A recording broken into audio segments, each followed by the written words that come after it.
இப்பதான் ஃபங்க்ஷன்ல இருந்து வந்தேன். புடவையா? புடவை வந்து ஐ லவ் சாரீஸ்ல இருந்து வாங்கினேன்டி. சூப்பரா இருக்குல்ல, எனக்கு ரொம்ப பிடிச்சிச்சு. நிஜமா பயங்கர அப்சஸ்ட் ஆயிட்டேன். இவ்வளவு சாஃப்டான ஒரு புடவை கட்டினதே இல்லடி.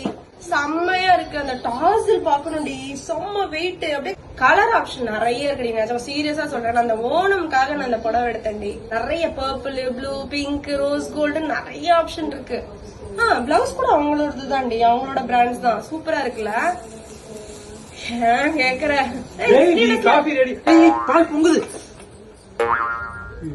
அறிவு இல்லையா? நான் தான் நின்னு பாத்துட்டு இருக்கேன்ல. பேபி அப்படின்னு வந்து பின்னாடி என்ன? எனக்கு கான்சென்ட்ரேஷனே போயிடுச்சு நீ வந்து கூப்பிட்டதுல. காஃபி கேட்டிருந்தேன். காஃபி கேட்டா நான் போட்டு எடுத்துட்டு வருவோம். சும்மா காஃபி காஃபி காஃபி காஃபி. நீ இப்ப பால் பொங்கிடுச்சு. யாரு பண்ணுவா இப்ப தொடப்பா? சரி சரி, நான் டென்ஷன் ஆகாது. இப்பதான் ஃபங்க்ஷன் போயிட்டு வந்திருக்கேன். எப்படி நான் எவ்வளவு கான்சென்ட்ரேட் பண்ணி நான் பாலை பாத்துட்டு இருந்தேன் தெரியுமா? வந்து அப்படி பேபி அப்படின்னு சொல்லி எல்லா பாலும் இப்ப பொங்கிடுச்சு. எல்லாத்தையும் மரியாதை தொடச்சிட்டு நீ தயவு செஞ்சு காஃபி போட்டு எடுத்துட்டு வர சொல்லிட்டேன். ஏன் இருடி, இவ வேற ஒருத்தி நொய் நொயின்னு.